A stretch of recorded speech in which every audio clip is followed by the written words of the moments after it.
రాష్ట్రంలోనే అత్యధిక ఎక్కువ నియోజకవర్గాలు ఉన్న జిల్లా తూర్పుగోదావరి జిల్లా. ఇక్కడ ఏకంగా 19 నియోజకవర్గాలు ఉన్నాయి. ఇక 2014 ఎన్నికల విషయానికి వస్తే తెలుగుదేశం పార్టీ స్వతహాగా 13 సీట్లు గెలుచుకుంది. వైఎస్ఆర్ కాంగ్రెస్ పార్టీకి 5 స్థానాలు దక్కాయి. పిఠాపురం నుంచి ఇండిపెండెంట్ ఎమ్మెల్యేగా వర్మ గెలుపొందారు. అయితే తర్వాత పరిణామం క్రమంలో 5 వైసీపీ ఎమ్మెల్యేల్లో 3 ఎమ్మెల్యేలు తెలుగుదేశం పార్టీలో చేరారు. అటు పిఠాపురం ఎమ్మెల్యే వర్మ కూడా తెలుగుదేశం పార్టీ అసోసియేట్ సభ్యుడిగా కొనసాగారు. ఇక వైసీపీకి సంబంధించి కేవలం 2 ఎమ్మెల్యేలే మిగిలారు. ఈ జిల్లాలో ఎక్కువ స్థానాలు ఏ పార్టీకి వస్తే ఆ పార్టీయే అధికారం చేపడుతుందనేది ప్రతీతి. మరి ఈసారి ఎన్నికల్లో టీడీపీ హవాకు వైసీపీ బ్రేక్ వేస్తుందా వెయ్యదా? జనసేన ప్రభావం అసలు ఉంటుందా ఉండదా? ఇదే ప్రస్తుతం ఇక్కడ కీలకాంశం.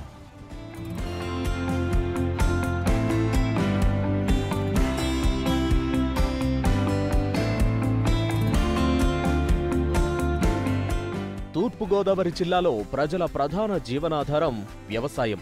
పారిశ్రామిక, పర్యాటక రంగాల్లోనూ ముందున్న పుష్కలమైన నీటి వనరుల కారణంగా వ్యవసాయమే వీరి ప్రధాన వ్యాపకం. అందులోనూ వరి ప్రధాన పంట.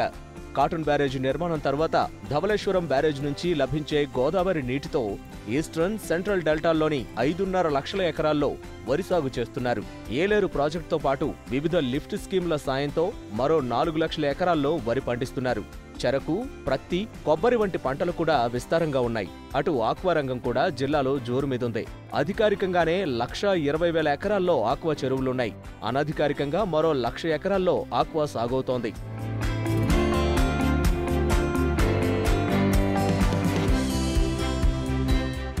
పరిశ్రమల విషయానికొస్తే ఇంధన రంగం వేగంగా విస్తరిస్తోంది. కేజీ బేసిన్ కి కేంద్ర స్థానంగా ఉండటంతో పాటు ఓఎన్జీసీ, రిలయన్స్, కేర్న్స్, గెయిల్, జీఎస్పీసీ సహా అన్ని ప్రధాన ఆయిల్ సంస్థల కార్యకలాపాలు జిల్లాలో సాగుతున్నాయి. కాకినాడ కేంద్రంగా పెట్రోకెమికల్స్ విస్తరణకు పుష్కలంగా అవకాశాలున్నాయి.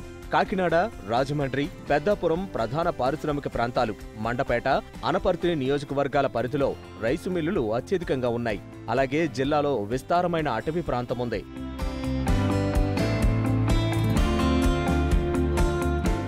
తూర్పుగోదావరి జిల్లాలో 7 రెవెన్యూ డివిజన్లు, 2 మున్సిపల్ కార్పొరేషన్లు, 7 మున్సిపాలిటీలు, 3 నగర పంచాయతీలు, 1,681 గ్రామాలు ఉన్నాయి.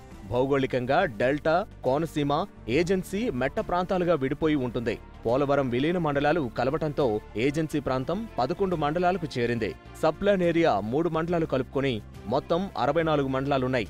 బంగాళాఖాతం తీర ప్రాంతాన్ని ఆనుకొని 13 మండలాలున్నాయి. జిల్లా జనాభా 59 లక్షలుండగా ఓటర్లు 40 లక్షలున్నారు. వీరిలో 20 లక్షల మంది మహిళలు, 20 లక్షల మంది పురుషులు ఉన్నారు. ఇతరులు మరో 384 మంది ఉన్నారు. 19 అసెంబ్లీ నియోజకవర్గాలకు గాను గడిచిన ఎన్నికల్లో టీడీపీ, బీజేపీలు 14 గెలుచుకోగా 5 సీట్లతో వైసీపీ సరిపెట్టుకుంది.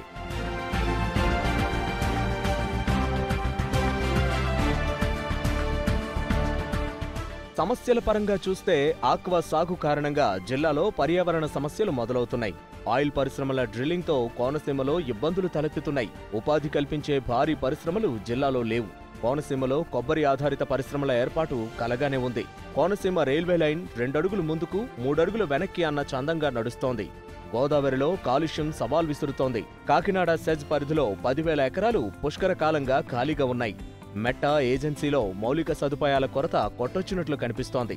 రంపచోడవరం డివిజన్లో నిర్మించిన ముసురుమెల్లి, భూపతిపాలెం, సూరంపాలెం ప్రాజెక్టులను సద్వినియోగం చేసుకునేందుకు ప్రభుత్వాలు దృష్టి పెట్టకపోవడంతో రైతుల ఆశలు పండటం లేదు. పోలవరం ముంపు మండలాల్లో మెజారిటీ భాగం ఈ జిల్లాలోని ఎటపాక డివిజన్లోనే ఉన్నాయి.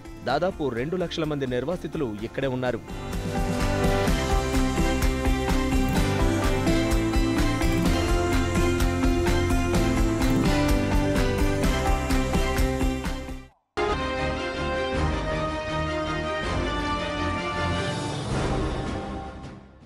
తూర్పుగోదావరి జిల్లాలో అత్యంత కీలక నియోజకవర్గాల్లో పెద్దాపురం ఒకటి. ప్రస్తుతం ఆంధ్రప్రదేశ్ రాష్ట్ర ఉప ముఖ్యమంత్రి, రాష్ట్ర హోంమంత్రి నిమ్మకాయల చినరాజప్ప ప్రాతినిధ్యం వహిస్తుండడమే ఇది కీ నియోజకవర్గంగా మారిపోయింది. గతసారి ప్రత్యక్ష ఎన్నికల్లోకి డైరెక్ట్గా రంగంలోకి వచ్చి తొలి ప్రయత్నంలోనే విజయం సాధించి హోంమంత్రిగా, డిప్యూటీ సీఎంగా పదవి బాధ్యతలు స్వీకరించిన నిమ్మకాయల చినరాజప్ప మలి ప్రయత్నం ఎలా ఉండబోతోంది? ప్రధానంగా ఆయన హస్తరేఖ ఎలా ఉండబోతోంది? గెలుపు వ్యూహం ఆయన ఏ విధంగా మాట్లాడబోతున్నారు? ఇదంశంపై మాట్లాడడానికి ప్రస్తుతం మనం పెద్దాపురంలో రాష్ట్ర హోంమంత్రి క్యాంప్ హౌస్ దగ్గర ఉన్నాం. ఒకసారి ఆయనతో మాట్లాడే ప్రయత్నం చేద్దాం. అటు ఎన్నికల ప్రచారానికి సంబంధించి ఆయన బిజీగా గడుపుతున్నారు.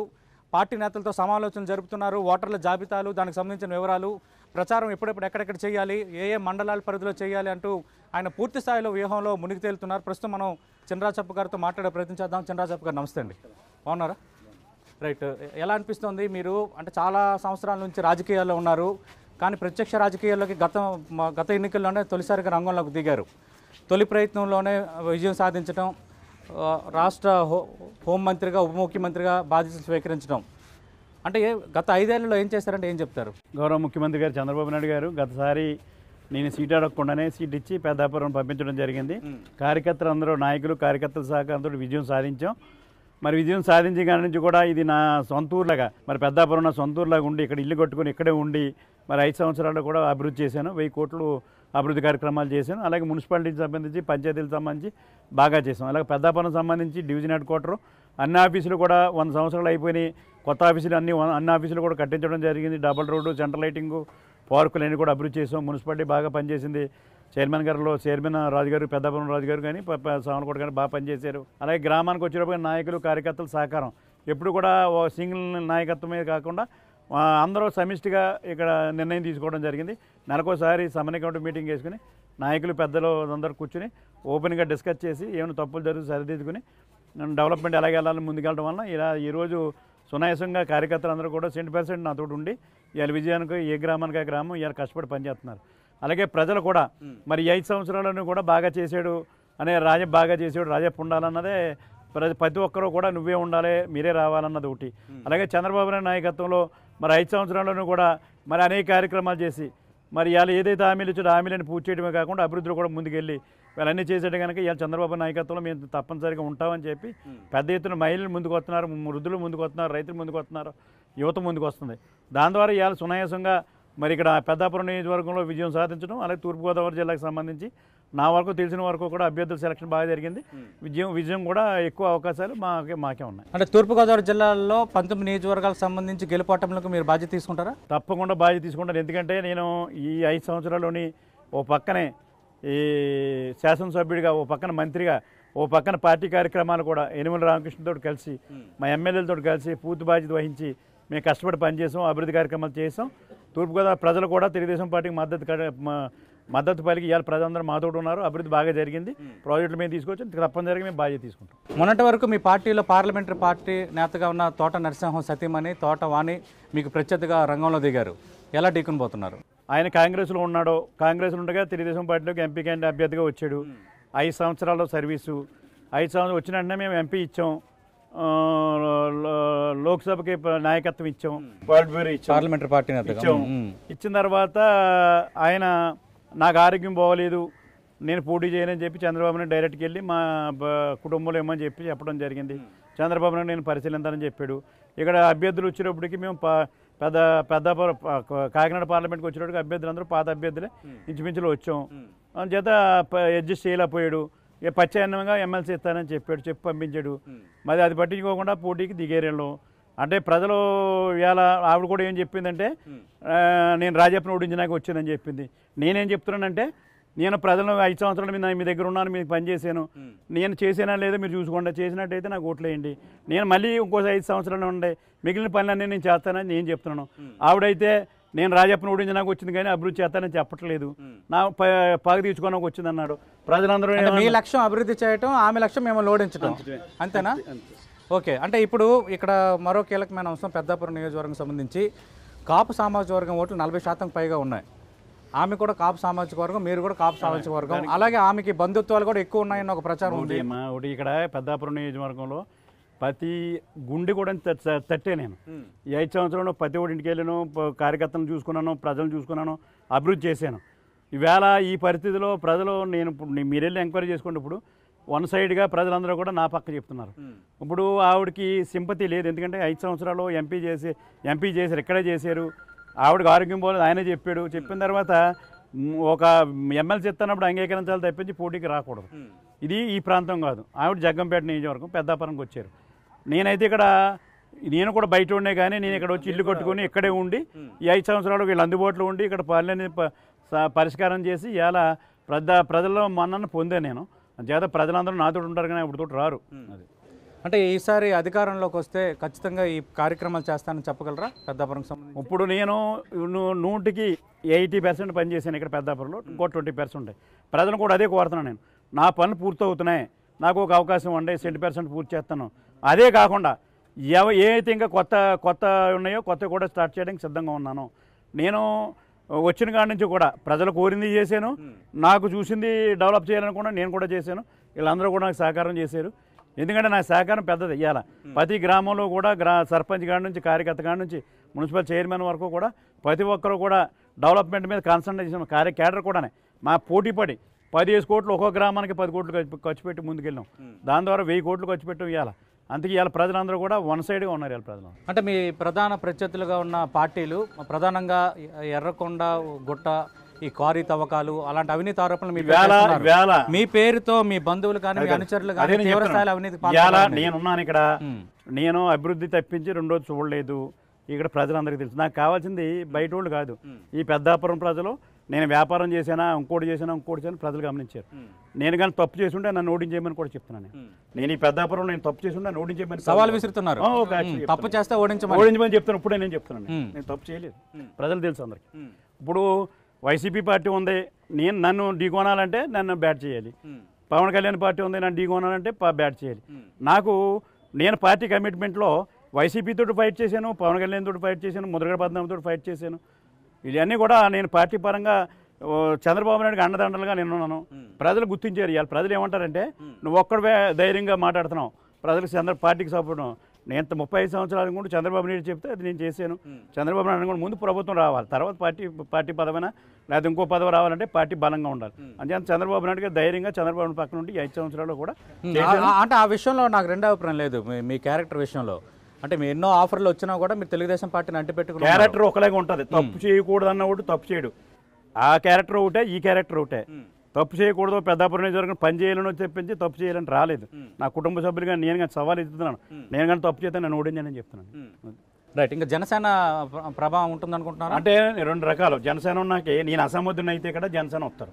నేను సమర్థతగా ఉన్నాను, మా కార్యకర్త స్ట్రాంగ్గా ఉన్నారు. వీళ్ళందరూ ఒకటి కట్టి పని చేశారు. మేము గ్రామాల్లో ఒక్కో గ్రామంలో 5 కోట్లు 10 కోట్లు పని చేసినప్పుడు ప్రజలు మాతో ఉంటారు. కానీ ఇవాళ వైఎస్ఆర్ పార్టీ ఉంది, మేము ఏదో చేస్తామన్నారు, చంద్రబాబు చేసి చూపించాడు. ఇప్పుడు ప్రజలు ఏమన్నాడు, మాకెందుకు ఎప్పుడో చేసేది, మాకు ఇదిగో అని చెప్పి ఇవాళ ప్రజలు ముందుకు వచ్చారు. మీరు యాడ్స్ కూడా వదులుతున్నారుగా. అది ఇప్పుడు జనసేన కూడా అసలు ఏం చేస్తాడో చెప్పట్లేదు.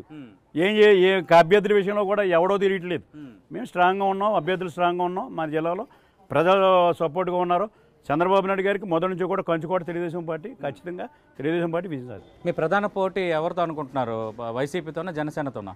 ఈ నియోజకవర్గం నాతోటి వైసీపీతోటి నా పోటీ. మీ ఇద్దరి మధ్య నువ్వే నేను అన్నట్టుగా ఉంది. నువ్వే నేను ఉండదు. వార్ వన్ సైడ్ అయినా one side right. War one side right. Thank you Chinaraju గారు. రైట్. మనం చాలా స్పష్టంగా చూస్తున్నాం. ఒకవేళ నేను ఎలాంటి తప్పుకు పాల్పడితే ఓడించండి అని నేను పెద్దాపురం ప్రజలకు అపీల్ చేస్తున్నాను. ఈ విషయంలో గతంలో నేను ఎలా ఉన్నానో ఇప్పుడు అలాగే ఉన్నాను. పదవి వచ్చినంత మాత్రాన నేను ఎక్కడ ఊరేగలేదు, ప్రజలకు అందుబాటులో ఉన్నాను, ప్రతి ఒక్క గడపలోకి వెళ్ళానని చినరాజప్ప చెప్తున్నారు. ఖచ్చితంగా ఈసారి జనసేన రంగంలో ఉన్న, అలాగే శ్రీవాణి వైసీపీ అభ్యర్థి రంగంలో ఉన్న ఖచ్చితంగా విజయం నాదే. నేను చేసిన అభివృద్ధి కార్యక్రమాలు కనిపిస్తూనే ఉన్నాయి, ప్రజలకి అభివృద్ధి గెలిపిస్తుందని డిప్యూటీ సీఎం హోంమంత్రిగా ఉన్న చినరాజప్ప చెప్తున్నారు.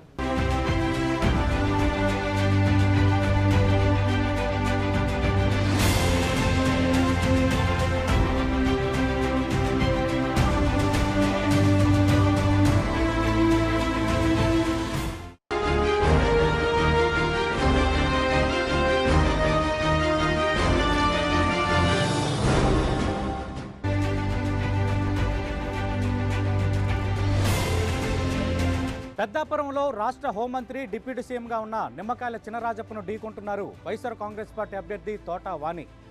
ఈ మధ్యనే చివరి నిమిషంలో తెలుగుదేశం పార్టీ నుంచి వైఎస్ఆర్ కాంగ్రెస్ పార్టీలో చేరిన తెలుగుదేశం పార్టీ ఎంపీ తోట నరసింహ సతీమణైన తోట వాణి తొలిసారిగా ప్రత్యక్ష రాజకీయాల్లోకి వస్తున్నారు. మొత్తానికి ఆయన చినరాజప్పను ఎలా ఓడించగలరు, ఆమె వ్యూహం ఏంటి, ఆమెను అడిగి తెలుసుకుందాం. మరి పెద్దాపురంలో ప్రజావాణి ఎలా ఉంది? వాణి ఈసారి బోనీ చేస్తారా? ప్రస్తుతం మనతో పాటు ఉన్నారు పెద్దాపురం వైఎస్ఆర్ కాంగ్రెస్ పార్టీ అభ్యర్థి అటు నిమ్మకాయల చినరాజప్పను ఢీకుంటున్న ప్రత్యర్థి తోటవాణి గారు ప్రచారం ఎలా సాగుతోంది? చాలా బాగా జరుగుతుందండి ప్రచారం. ప్రజల నుంచి కూడా మంచి స్పందన కూడా వస్తుంది. జగన్ గారు ప్రవేశపెట్టిన నవరత్నాలు ఆ పథకాలు కూడా జనాల్లో బాగా చేరి అందరిలో నుంచి మంచి విశేషమైన స్పందన లభిస్తుందండి మాకు. మీరు ఎదుర్కొంటున్న ప్రత్యర్థి బలమైన ప్రత్యర్థి, ప్రస్తుతం డిప్యూటీ సీఎంగా ఉన్నారు, సిట్టింగ్ ఎమ్మెల్యేగా ఉన్నారు, హోంమంత్రిగా ఉన్నారు. ఎలా ఉండబోతుంది మీ వ్యూహం? నేను బలమైన ప్రత్యర్థి అని నేను అనుకోవట్లేదు. ఎందుకంటే ఆయన అభివృద్ధి చేశాను అని చెప్పారు, కానీ అది కేవలం మాటల వరకే జరిగింది. ఎక్కడైతే అభివృద్ధి పనులు ఏమీ కనపట్లేదు. ఏదో కొన్ని రోడ్లు అయితే వేశారు, కానీ ఇవి వెంటనే ఇంకా 5 ఏళ్ళు పూర్తవకుండానే అన్నీ పోయినాయి అని ప్రజల నుంచి మాకు ఫిర్యాదులు కూడా వస్తున్నాయి. అవి అభివృద్ధి అయితే జరగలేదని నేను అనుకుంటున్నాను. అంటే 1000 కోట్ల అభివృద్ధి పనులు చేశాను, అవే నన్ను గెలిపిస్తాయని నిమ్మకాయల చినరాజప్ప చాలా ధైర్యంగా చెప్తున్నారు. అదే చెప్తున్నాను కదండి, 4 రోడ్లు ఏవో కొన్ని కనపడుతున్నాయి అంతే తప్ప గ్రామాల్లో అయితే ఏమీ లేదు. ఆయన చేసింది అయితే ఏమీ లేదు. తాగునీటి సమస్య ఉన్నది. కొద్దిగా ఆరోగ్య కేంద్రాలు కూడా, హాస్పిటల్స్ కూడా లేవని కొంతమంది చెప్తున్నారు. అలా చిన్న చిన్నవి చాలా ఉన్నాయని అందరూ కూడా ఫిర్యాదు చేయడం జరిగింది. అంటే తాను అభివృద్ధి చేయలేదని ప్రజలు భావిస్తే ఓడించమని ఆయన సవాల్ విసురుతున్నారు. ఆ ప్రజలే చూపిస్తారు ఆయనకి ఏంటి అన్నది, ఆయన ఓడించి చూపిస్తారని అనుకుంటున్నాను. అంటే పెద్దాపురం వైఎస్ఆర్ కాంగ్రెస్ పార్టీ అభ్యర్థిగా మిమ్మల్ని ప్రజలు ఎందుకు గెలిపించాలంటే ఏం చెప్తారు? నేను ఒక మహిళనండి. నేను ఎందుకంటే నాకు ప్రజల సమస్యలన్నీ తెలుసు. నేను నా భర్త కూడా గత 15 ఏళ్ల నుంచి ప్రజలకు అందుబాటులో ఉంటూ మా నియోజకవర్గమే కాకుండా మొత్తం మా గ్రామాల్లోని ప్రతిదీ ఈ జిల్లాలో కూడా అన్ని సమస్యలు మేము పరిష్కరించడం జరిగింది నా భర్త సహకారంతో. తోట నరసింహ గారు ఎంపీ గారు సహకారం. అంటే ఒక ప్రచారం జరుగుతోంది, యాక్చువల్గా జగ్గంపేట చాలా సేఫ్ జోన్ సీటు, తోటవాణి రంగంలో ఉంటే పెద్దాపురం నుంచి పోటీ చేయడం ద్వారా కొంత రిస్క్ చేస్తున్నారు మీరని.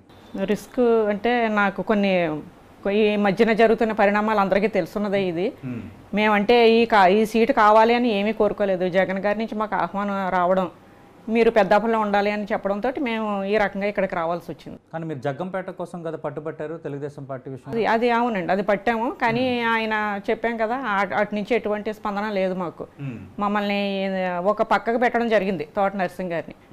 అంత సీనియర్ లీడర్ని కూడా పట్టించుకోకుండా ఈ జిల్లాలో ఉన్న నాయకులు కాస్త ఆయనకి మనస్తాపానికి గురి చేయడం జరిగింది. దాంతో మేము బాధ కలిగి పక్కకు తప్పుకున్నాం. వీళ్ళతోటి మనం ఇంకా ఎమడలేము, ఈ జిల్లాలో ఉన్న నాయకులతో మేము ఎమడలేమని చెప్పి పక్కకు రావడం జరిగింది. కానీ ఒకటి చంద్రబాబు నాయుడు గారిని లోకేష్ గారిని అయితే తప్పు పట్టట్లేదు. వాళ్ళు మా విషయంలో అయితే చాలా గౌరవంగానే ఉండేవారు ఈయన విషయంలో. కానీ జిల్లాలో ఉన్న నాయకుల వల్లే మాకు ఇలా బయటకు రావడం జరిగింది. అంటే వాళ్ళిద్దరూ పార్టీకి సంబంధించి పార్టీ అధ్యక్షుడు సీఎం, రెండోది రాష్ట్ర మంత్రిగా ఆయన తనయుడు. అంటే వాళ్ళిద్దరితో మంచి సయోధ్య ఉంటున్నప్పుడు జిల్లా నేతలు వీళ్ళ ఫీడ్బ్యాక్ అలాగ ఉన్నదండి. ఇక్కడ నుంచి వాళ్ళకి చేరవేసేది కరెక్ట్గా ఉండట్లేదు. అంటే మిమ్మల్ని వాళ్ళు విశ్వసించట్లేదు దాని అర్థం కదా? ఎవరు? చంద్రబాబు కానీ లోకేష్ కానీ. మరి అది ఆయనకి తెలియాలండి. వీళ్ళ మాట ఆయన వింటున్నారో మరి ఏంటన్నో తెలియట్లేదు మరి. కానీ అది అసలు మాకు ఎటువంటి రెస్పాన్స్ లేదు. వీళ్ళు చెప్పడం కూడా, ఈ నాయకులు కూడా చెప్పడం కరెక్ట్గా లేదు. ఈయన అనారోగ్యం పాలు అయ్యారు, ఇంకా లేవలేరు, తిరగలేరు అన్నది ఒక చాలా ప్రీ ప్లాన్డ్గా ప్రజల్లోకి వెళ్ళిపోయేలాగా వీళ్ళు చేశారు ఇక్కడ నాయకులు. సరే, అదే ఆయన బహుశా వినుంటారని నేను అనుకుంటున్నాను చంద్రబాబు నాయుడు గారు. అంటే మరి మీరు వైసీపీలో చేరేటప్పుడు మీరు ముందు టీడీపీలో జగ్గంపేట సీటు కోసం మీరు తీవ్ర ప్రయత్నం చేశారు, దానిపైన ఒత్తిడి తెచ్చారు. మరి వైఎస్ఆర్ కాంగ్రెస్ పార్టీలో చేరినప్పుడు జగన్కి అడగలేదా జగ్గంపేట కావాలి? ఇంకా ఏది కూడా అడగలేదండి మేము. ఎందుకంటే మేము అడగలేదు, ఆయన ఆహ్వానించడం జరిగింది. అన్కండిషనల్లీ జాయిన్ అయిపోయారు. అలాగే జాయిన్ అయ్యాం. మరి ఇప్పుడు మీరే చెప్తున్నారు కదా, ఇది యాక్చువల్గా మేము కోరుకోలేదు, ఆయన పోటీ చేయమన్నారని. అవును, పోటీ చేయమన్నారు. సర్లే అని మా అభిమానులు కార్యకర్తల ఒత్తిడి మేరకు ఈ రకంగా రావడం జరిగింది. రైట్. ఇప్పుడు పెద్దాపురం నియోజకవర్గంలో అభివృద్ధికి దూరంగా ఉన్న కార్యక్రమాలు ఏంటి, మీరు వస్తే వాటికి మీరు చూపించే పరిష్కారాలు ఏంటి? అభివృద్ధి జరగలేదని చెప్తున్నానండి నేను. అంటే నేను ఇంకా తిరగాలి, ప్రచారంలోకి వెళ్ళాలి. వెళ్ళిన తర్వాత ఒక్కొక్క గ్రామంలోని నేను పర్యటించిన తర్వాత ఆ సమస్యలన్నీ తెలుసుకుని అభివృద్ధి దిశగా మేము అడుగులేస్తామని చెప్తున్నాను. రైట్. ఇక్కడ చూసుకుంటే పెద్దాపురం నియోజకవర్గంలో కాపు సామాజిక వర్గం దాదాపు 40% పైగా ఉంది. బరిలో ఉన్న మీరు, నిమ్మకాయల చినరాజప్ప, అలాగే జనసేన నుంచి అభ్యర్థిగా ఉన్న బాబు, మీరందరూ కూడా కాపు సామాజిక వర్గం సంబంధించిన నేతలు. ఈసారి కాపులు ఎటువైపు మొగ్గు చూపుతారో వాళ్ళకే పెద్దాపురం కిరీటం దక్కుతుంది అంటున్నారు అందరూ. కాపులు మీ వైపు ఎందుకు మొగ్గు చూపాలంటే ఏం చెప్తారు? కాపుల సామాజిక వర్గానికి జగన్ గారు తగిన న్యాయం చేయడం జరిగింది. వీళ్ళు తెలుగుదేశం ప్రభుత్వం అయితే 3 సీట్లు మన జిల్లాకి కేటాయించడం జరిగింది. జగన్ గారు 6 సీట్లు కేటాయించడం జరిగింది. అంతేకాకుండా నా భర్త ఒక ఎంపీగా మొత్తం 7 నియోజకవర్గాలకి కూడా ఈయన సుపరిచితులు. ఈయన ఎన్నో అభివృద్ధి కార్యక్రమాలు చేశారు. దాని ద్వారా కూడా మాకు అది మంచి ప్లస్ అవుతుందని నేను అనుకుంటున్నాను. రైట్. అంటే పెద్దాపురం అసెంబ్లీ నియోజకవర్గం ఏర్పడిన తర్వాత ఫస్ట్ టైం ఒక మహిళా అభ్యర్థిగా మీరు రంగంలో ఉన్నారు. కానీ మహిళల విషయంలో పసుపు కుంకుమ కానీ పెన్షన్లు కానీ ఇవన్నీ కార్యక్రమాలు ఖచ్చితంగా మాకు తిరిగి ఓట్లు తెప్పిస్తాయని తెలుగుదేశం పార్టీ చాలా ధైర్యంగా ఉంది. అవును, ఆ విషయంలో వాళ్ళు ధైర్యంగా ఉన్నారు, కానీ అది కరెక్ట్ కాదండి. అది ఎందుకంటే చాలా అవి పసుపు కుంకుమ 1, 2 అని 2 విడతల కింద ఇవ్వడం జరిగింది. అవి చెల్లలేదని మొన్న నేను తిరుగుతున్న కొన్ని గ్రామాల్లో లేడీస్ చెప్పడం జరిగింది నాకు. అవి చెల్లట్లేదండి, చెక్కులు ఏదో ఇచ్చారు కానీ ఎందుకో పని చేయలేదు మాకు అని కొంతమంది ఫిర్యాదు చేయడం జరిగింది. మీరు చేయబోయే అభివృద్ధికి సంబంధించి ఏం చెప్తారు? పెద్దాపురంలో ఎటువంటి సమస్యలు ఉన్నా పెద్దాపురం నియోజకవర్గంలో ఎంతో అభివృద్ధి చేస్తానని నేను అంటున్నాను. అంటే వాళ్ళు ఏవో అభివృద్ధులు చేసేసాం 1000 కోట్లతో అన్నారు. 2000 కోట్ల అవినీతి కూడా జరిగింది. అది కూడా ప్రజలందరూ కూడా గమనిస్తున్నారు. మొత్తం అందరూ కూడా గమనించి మేము అవన్నీ సరి చేసుకుని మొత్తం అంతా అభివృద్ధి దిశగా అడుగులేస్తామని చెప్తున్నాను. అంటే మహిళల విషయంలో బీయింగ్ ఉమెన్ వాళ్ళకి ఎలాంటి భరోసా ఇస్తారు నియోజకవర్గం ప్రజలకు సంబంధించి? అంటే ఈయన ఒక హోమ్ మినిస్టర్గా కనీసం ఒక చంద్రబాబు నాయుడు గారు కూడా చెప్పారట, మహిళా పోలీస్ స్టేషన్లు చేస్తాం, మహిళలకు న్యాయం చేస్తామని చెప్పేసి అన్నారట. కానీ ఇప్పుడు వచ్చి ఇక్కడ మన జిల్లాలో ఉన్న ఈయన రాజప్ప గారు కూడా ఎప్పుడు అలాంటిది ఏమీ చేసినట్టుగా ఏమీ నాకు అనిపించలేదు. సరే మేము వస్తే ఒక లేడీగా నేను ఆడవాళ్ళకి కరెక్ట్ న్యాయం చేస్తానని నేను చెప్తున్నాను. ఆడవాళ్ళు ప్రధానంగా లేడీస్కి ఏమైనా సమస్యలు ఉంటే తప్పకుండా నేను ఆ దిశగా నేను అడుగులేస్తానని చెప్తున్నాను పరిష్కరించడానికి. రైట్. ఇప్పుడు జిల్లాలో 19 అసెంబ్లీ నియోజకవర్గాలు ఉన్నాయి. వైఎస్ఆర్ కాంగ్రెస్ పార్టీకి ఎన్ని వస్తాయి అనుకుంటున్నారు మీరు? ఆల్మోస్ట్ ఆల్ వస్తాయని అనుకుంటున్నానండి. అన్ని జగన్ గారు తప్పకుండా సీఎం అవుతారని నేను అనుకుంటున్నాను. అంటే వారు వన్ సైడ్ అయినా మీ అభిప్రాయం? అంతే కదా. రైట్. ఇంకా పెద్దాపురం అసెంబ్లీ నియోజకవర్గం సంబంధించి మీరు చెప్పినట్టుగా రోడ్లు అంశాన్ని చినరాజప్ప ప్రధానంగా ప్రస్తావిస్తున్నారు. అలాగే మొత్తం ఆర్డీఓ ఎంఓ ఆఫీస్ కానీ చాలా స్కూళ్ళకి కానీ కొత్త భవనాలు తీసుకొచ్చానని చెప్తున్నారు. అలాగే సుందరీకరణ పనులు కూడా చేశామని చెప్తున్నారు. అంటే నేను చేసిన అభివృద్ధి కళ్ళెదుట కనిపిస్తున్నప్పుడు ప్రజలు ఎందుకు వైఎస్ఆర్ కాంగ్రెస్ పార్టీ కోటేస్తారనేది ఆయన పదే అడుగుతుంది. ఏది కనపడలేదండి, ఏది పూర్తవలేదు. ఆయన అన్నయ్య కూడా నేను మొన్న అంతా తిరుగుతూ చూసాం, ఏ బిల్డింగ్ కూడా పూర్తవలేదు, అన్నీ మధ్యలో ఆగిపోయి ఉన్నాయి. ఈ రోడ్లు అంటారా అవి అప్పటికే డ్యామేజ్ అయిపోతూ ఉన్నాయి. ఇంకా అభివృద్ధి ఏది? ఇంకా అభివృద్ధి అన్నదానికి ఫుల్ స్టాప్ లేదు, అది కామా మాత్రమే. అది అలా జరుగుతూ ఉండాలి, నిరంతరం జరిగే ప్రక్రియ. మేము హయాంలోకి వచ్చిన తర్వాత ఇంకా మరింత అభివృద్ధి జరుగుతుందని నేను చెప్తున్నాను పెద్దాపురం ప్రజలందరికీ కూడా. రైట్. థ్యాంక్ యూ వాణి గారు. మీకు 10 TV తరఫున కూడా ఆల్ ది బెస్ట్ చెప్తున్నాను. Thank you. మనం చూస్తున్నాం పెద్దాపురం అసెంబ్లీ నియోజకవర్గం ఏర్పడిన తర్వాత ఫస్ట్ టైం ఒక మహిళా అభ్యర్థి రంగంలో ఉన్నారు వైఎస్ఆర్ కాంగ్రెస్ పార్టీ తరఫున. ఖచ్చితంగా అటు మంత్రి డిప్యూటీ సీఎంగా ఉన్న చినరాజప్ప అభివృద్ధి విషయంలో చెప్తున్నవన్నీ పచ్చి బూటకం, ఖచ్చితంగా అవన్నీ అసంపూర్తిగానే ఉన్నాయి. ఇదే అంశాలను ప్రజల్లోకి తీసుకెళ్లడం ద్వారా ఘన విజయం సాధిస్తామని ఆమె చెప్తున్నారు. అలాగే 19 అసెంబ్లీ నియోజకవర్గాలకు సంబంధించి తెలుగుదేశం పార్టీ కాపు సామాజిక వర్గానికి 3 సీట్లు ఇస్తే వైఎస్ఆర్ కాంగ్రెస్ పార్టీ 6 సీట్లు ఇచ్చారు. అలాగే బీసీల విషయంలో కూడా అదే దృష్టితో ఉన్నారు. కాబట్టి ఈసారి విజయం మాకు నల్లేరు మీద నడకే అంటున్నారు వాణి గారు.